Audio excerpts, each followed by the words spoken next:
নিজেরে কন্ট্রোল করো।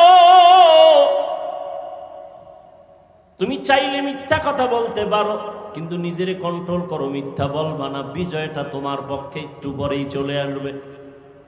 ধৈর্যের সাথে মুসিবত আসছে, তাড়াহুড়া করবা না, নিজের কন্ট্রোল করো, আল্লাহর সাহায্য কামনা করো।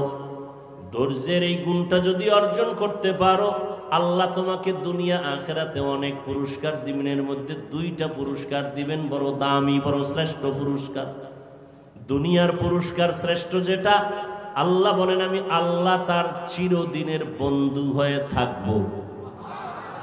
ইয়া আইয়ুহাল্লাযীনা আমানুস্তাঈনু বিস-সাবরি ওয়াস-সালাহ ইন্নাল্লাহা মা'আস-সাবিরিন।